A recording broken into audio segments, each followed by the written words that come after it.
kita sudah berkaitan dengan acara maulid, berarti fokusnya ada pada Rasulullah SAW. Kalau acaranya acara maulid, berarti acara ini hubungannya dengan Rasulullah Sallallahu Alaihi Wasallam. Dan kita harus tahu, bukan sekedar tahu, bahkan harus yakin, dijadikan satu prinsip keyakinan akidah kita bahwa semua yang berkaitan dengan Rasulullah pasti istimewa. Saya ulangi, semua yang berkaitan dengan Rasulullah pasti istimewa, pasti mulia, pasti luar biasa, sebab berhubungan dengan orang paling istimewa, orang paling mulia, dan makhluk Allah yang luar biasa. Sallallahu ala Nabi Muhammad. Jadi apapun, siapapun yang hubungannya kuat dengan Rasulullah atau ada hubungan dengan Rasulullah, maka yakini bahwa apapun tadi dan siapapun tadi, jika berhubungan dengan Rasulullah pasti menjadi mulia dan istimewa. Termasuk majelis ini majelis istimewa, majelis ini majelis mulia. Bahkan saya berani mengatakan majelis ini majelis paling istimewa dan paling mulia. Karena apa? Karena majelis ini hubungannya dengan Rasul, hubungannya dengan makhluk termulia, hubungannya dengan makhluk paling istimewa. Maka majelisnya pasti menjadi majelis mulia dan istimewa karena Rasul kita ini di majelis yang luar biasa, punya kaitan langsung dengan Nabi Muhammad SAW. Majelis ini diadakan karena kita ingin bersyukur kepada Allah atas kelahiran Nabi, karena kita ingin kumpul untuk memperingati dan merayakan kelahiran Nabi. Majelis ini diadakan di dalamnya membaca sejarah Nabi, di dalamnya dibacakan sholawat kepada Nabi, yang hadir keturunan Nabi, yang hadir ulama-ulama pewaris Nabi, yang hadir umat-umat yang cinta sama Nabi, semuanya berhubungan dengan Nabi. Yakin majelis ini majelis yang luar biasa. Maka siapapun yang masuk majelis spesial dan luar biasa ini biasanya adalah orang-orang yang akan dapat kemuliaan. Amin Allahumma. Mudah-mudahan yang hadir dapat kemuliaan dunia dan akhirat. Mudah-mudahan yang hadir mendapat syafaat Nabi Muhammad. Mudah-mudahan yang hadir sebelum wafat semuanya sudah dimaafkan dosanya oleh Allah. Mudah-mudahan sebelum wafat sudah bisa menatap wajah Nabi Muhammad walaupun dalam mimpi, supaya kita nanti di akhirat bisa jumpa Nabi insya. Amin Allahumma amin ya rabbal. Saya ingin memberikan beberapa kisah. Kenapa saya bawa kisah? Karena kisah ini adalah kisah yang berkaitan dengan sesuatu yang punya hubungan dengan Nabi. Satu ketika ada sahabat Nabi namanya sahabat Anas bin Malik. Siapa? Anas bin Malik. Sahabat Nabi ini bukan sekedar sahabat Nabi biasa, tapi sahabat Nabi ini, Anas bin Malik ini adalah khadimur Rasul, pembantunya Rasulullah SAW. Khidmah sama Nabi. Ibunya sahabat Anas ini bawa Anas bin Malik, sahabat Anas bin Malik waktu usia 10 atau 11 tahun, dibawa sama ibunya menghadap kepada Rasulullah SAW. Dibawa ini anak masih kecil, tanggung. Usianya dalam keterangan di kitab Jawahirul Uluwiyah saat menceritakan tentang biografi sahabat Anas 10 atau 11 tahun. Dibawa menghadap Rasulullah SAW. Setelah ketemu Rasulullah, sahabat Anas ini diserahkan sama ibunya kepada Rasulullah. Ibunya namanya Ummu Aiman. Ummu Aiman ini ngadep Anas bin Malik, ngadep Rasulullah, bahwa anaknya sahabat Anas mengatakan, ya Rasulullah, ini putra saya Anas, biar ikut kamu, biar berkhidmat, biar hidup membantu kebutuhan Nabi, saya titipkan anak saya ini supaya ikut engkau wahai Rasulullah. Diserahkan anaknya kepada Nabi Muhammad SAW. Padahal dalam keterangan anak lakinya itu cuma satu, sahabat Anas. Padahal Anas bin Malik satu usia 10 atau 11 tahun saat itu sahabat Nabi ini sudah mulai bisa bantu ibunya. Ibunya butuh, tapi ibunya tahu. Ibunya cerdas bagaimana menjadikan sahabat Anas sebagai anaknya menjadi orang yang istimewa. Maka dibawalah sahabat Anas ini, anak beliau yang sebetulnya beliau butuh untuk mengurusi ibunya, tapi diserahkan kepada Rasulullah SAW. Sambil menyerahkan, sambil mengatakan, doakan ya Rasulullah anak saya ini, Anas. Minta doa. Nabi angkat tangannya berdoa dengan 3 doa untuk sahabat Anas. Doa yang terkenal kita sering dengar sejarah. Nabi mengatakan, ya Allah berkahi Anas bin Malik dalam umurnya dan dalam hartanya. Diberkahi umur dan hartanya. Kemudian yang kedua, berkahi keturunannya serta tutup usianya dalam keadaan bahagia dunia dan akhirat, dalam keadaan husnul khotimah. Berkahi umur, berkahi apa tadi? Harta, diberkahi keturunan, dan ditutup hayatnya dalam kebaikan, bahagia dunia dan 3 doa itu dilihat langsung oleh ibunya, bahkan oleh sahabat Anas. 2 hal yang dirasakan, 2 hal waktu hidup. Apa? Umurnya panjang. Dalam keterangan umurnya 90 sekian tahun, hampir 100. Kemudian keturunannya banyak, anak dan cucunya masih hidup. Lihat, anak dan cucunya 100 lebih. Dan kebanyakan laki-laki, kebanyakan berkah. Kemudian rizkinya punya pohon kurma. Pohon kurmanya setahun berbuah 2 kali. Biasanya kalau pohon kurma setahun sekali. Ini berbuah dua kali setahun. Bayangkan, aneh pohon kurmanya. Punya ternak, ternaknya banyak sekali. Anak lagi, sampai banyak ternaknya, banyak pohon kurmanya. Barokah doa Nabi Muhammad SAW. Kemudian usianya terakhir ditutup dalam keadaan yang indah, wafat dalam keadaan rindu sama Rasulullah. Meninggal yang diucapkan adalah kalimat-kalimat thayyibah, kangen Nabi, ingin jumpa Nabi, sampai akhirnya wafat dalam keadaan cinta kepada Rasulullah Sallallahu Alaihi Wasallam. Kemudian setelah diserahkan, sahabat Anas ikut sama Nabi, berkhidmah, belajar sambil khidmah. Usia 10-11 tahun, masa-masa kanak-kanak yang kalau ada apapun dia pasti rekam, masa belajar. Ikut sama Nabi kurang lebih 10 tahun. Berarti dari 11 tahun tinggal sama Nabi 10 tahun sampai usia 21 tahun kurang lebih pisah sama Rasulullah, dan Rasulullah wafat. Rasulullah wafat. Yang aneh, sahabat Anas ini pernah dikasih hadiah sapu tangan sama Rasulullah. Hadiah apa? Sapu tangan. Tahu sapu tangan ya? Sapu tangan itu dikasih sama Nabi kepada sahabat Anas, disimpan sama sahabat. Bau harumnya sapu tangan adalah bau harumnya Rasulullah SAW. Sapu tangan itu sering digunakan buat usap wajah Nabi, usap tangan Nabi, sehingga sapu tangan itu punya wangi ciri khas baunya Rasulullah yang luar biasa wangi dan tidak hilang-hilang.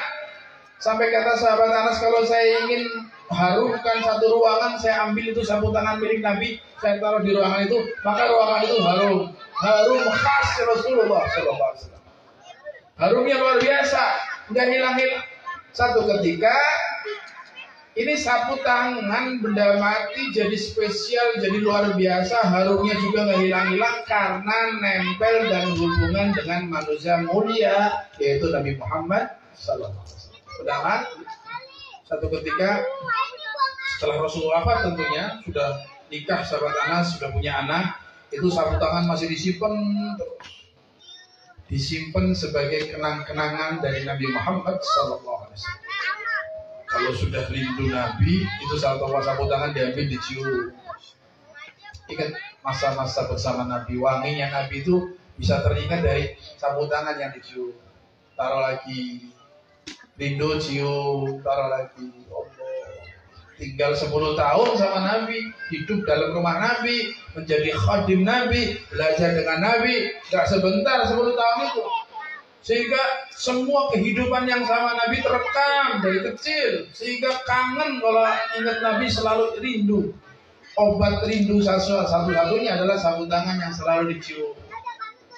Satu ketika salah satu di antara keluarganya, dalam riwayat anaknya beliau sakit, anaknya sakitnya aneh, sudah diobatin macam-macam, nggak sembuh-sembuh, semakin kurus, semakin parah sakitnya, doa sudah, apapun sudah, ikhtiar sudah, anak ini tambah parah sakitnya. Sahabat Anas bingung, khawatir dengan anaknya. Akhirnya karena saking khawatirnya, bingung, sudah kemana-mana berusaha tidak sembuh, ingat Nabi Muhammad SAW.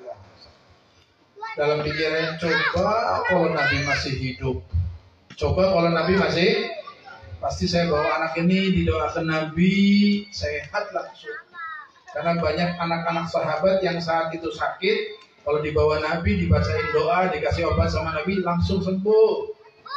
Orang yang sakit langsung sembuh. Nabi itu dengan mukjizatnya, kadang-kadang ada sahabat yang matanya lepas. Sahabat yang kena perang matanya lepas. Matanya mau lepas, itu cuman dipegangi gini. Datang ke Nabi, ya Rasulullah, mata saya mau lepas, obati.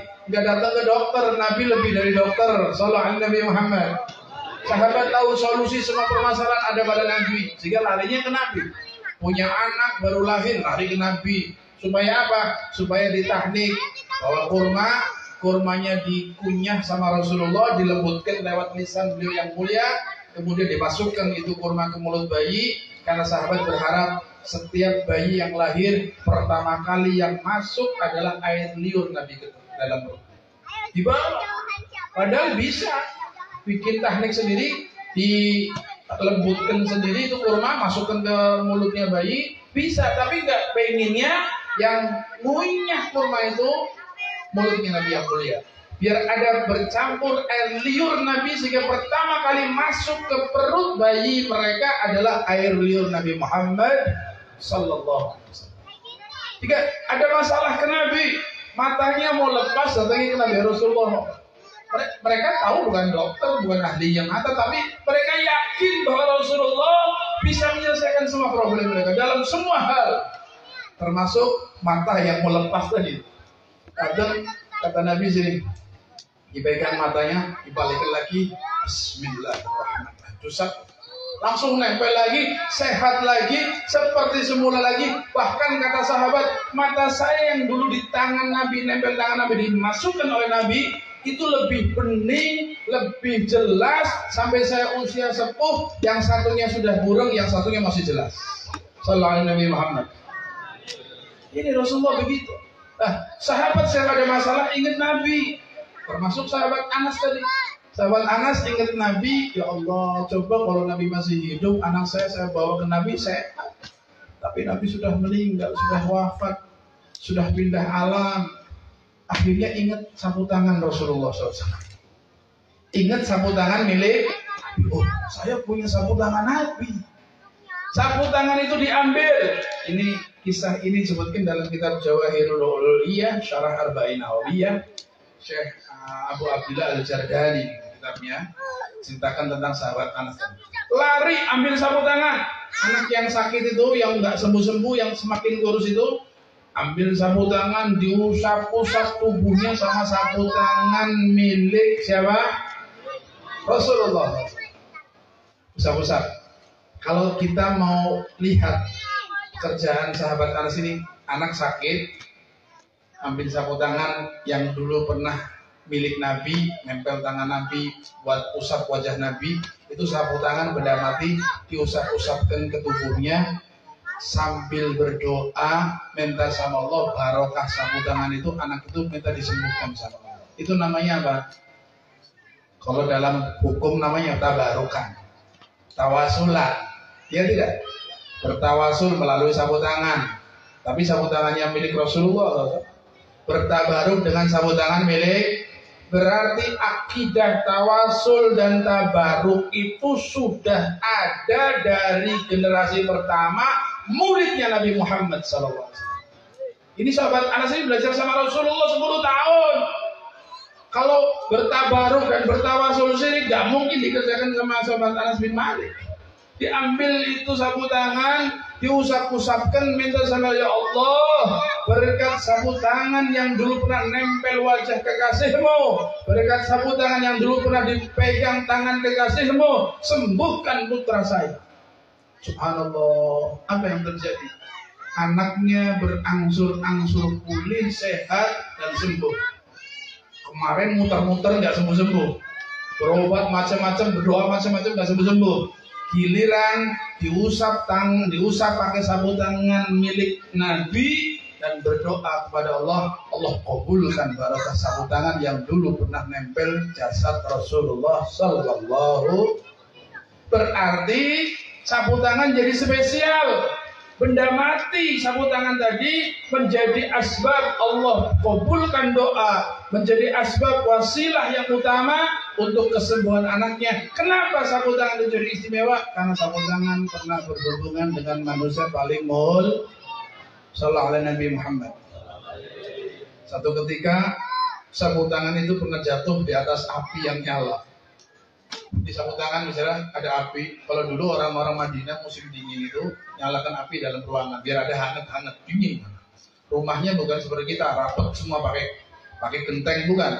Ada ruangan-ruangan terbuka.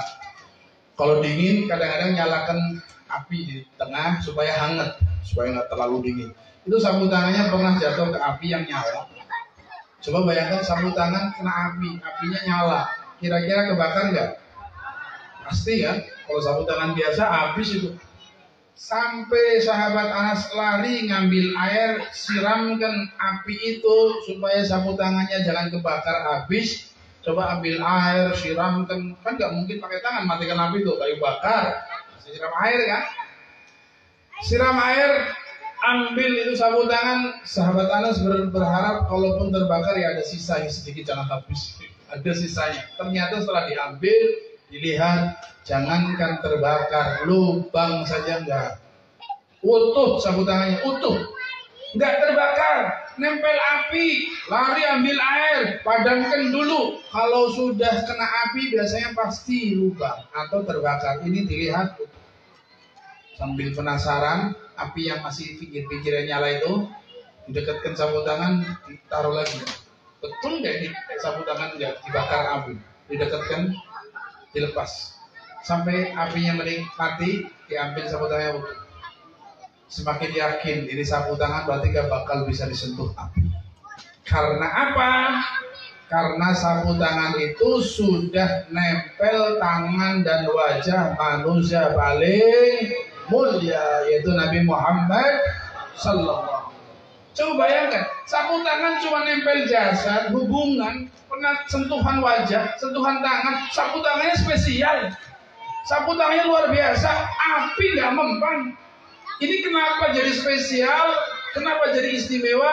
Karena hubungannya dengan Rasulullah SAW. Coba sapu tangan kita taruh di api coba. Ambil sapu tangan taruh api. Gak usah api, putung rokok aja, cucus, obang, bakar. Ini salah satu contoh, benda mati padahal, benda mati. Jadi orang-orang yang punya hubungan dengan Rasulullah, para sahabat Nabi, kenapa sahabat Nabi mulia luar biasa? Sahabat Nabi ini generasi yang mulianya nggak bisa disamakan, apalagi ditandingi dengan generasi setelah. Sahabat Nabi yang paling, yang kelasnya awam saja, sahabat Nabi yang awam, bukan yang spesial ya. Sahabat Nabi kan kelas-kelasan. Ada yang khulafaur rasyidin itu spesial itu, yang menjadi mertua Nabi dan menantu Nabi. Khulafaur rasyidin 4 itu, yang 2 mertua, yang 2 menantu. Sayyidina Abu Bakar menjadi mertua Nabi karena putrinya Aisyah dinikahi sama Nabi. Sayyidina Umar mertua Nabi karena apa?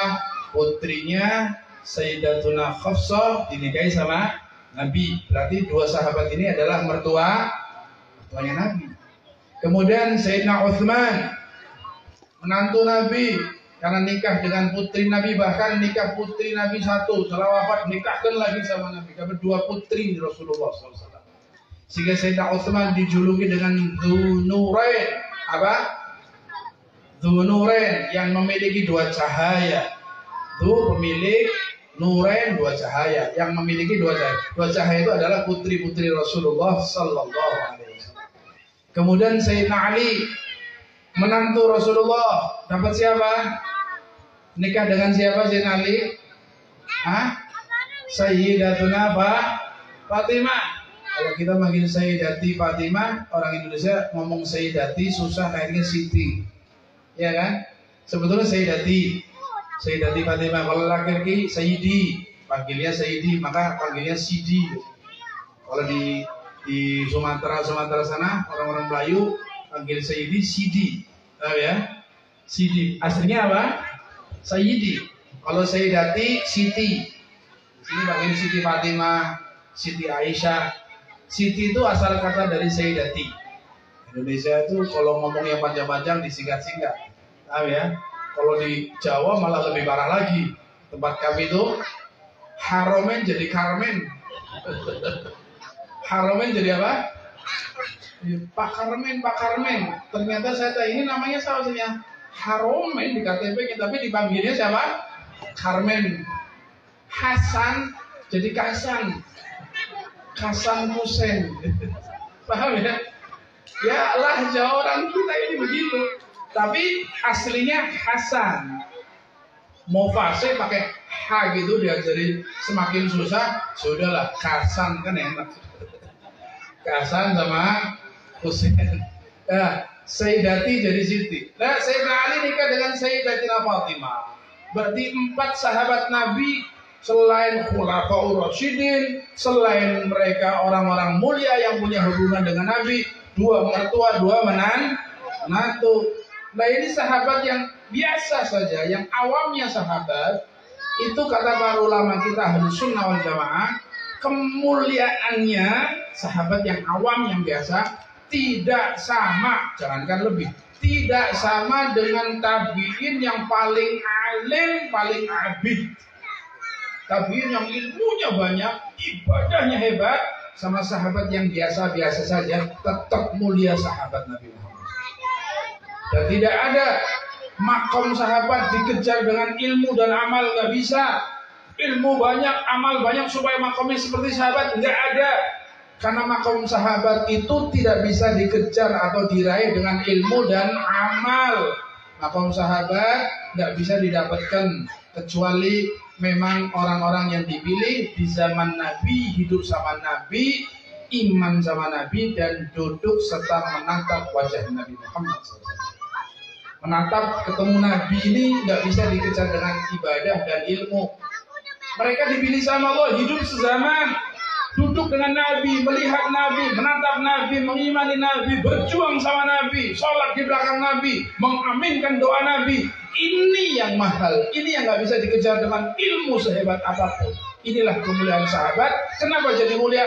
Karena punya hubungan duduk dan hidup serta berjumpa dengan Nabi Muhammad SAW. Beriman tentunya. Hidup zaman Nabi, jumpa dan beriman, serta meninggal dalam keadaan iman. Itulah sahabat Nabi. Mereka sepakat, ulama kita, sahabat Nabi makomnya nggak bisa dikejar dengan ilmu dan ibadah. Kenapa? Karena nggak mungkin kemuliaan duduk dengan Nabi, menatap wajah Nabi, atau bahkan sebagian mereka mencium tangan Nabi, berpelukan dengan Nabi, belakang Nabi dalam sholat, aminkan doa Nabi, dan berjuang bersama Nabi. Ini yang mahal. Kita harus tahu kemuliaan sahabat itu karena hubungannya dengan Rasul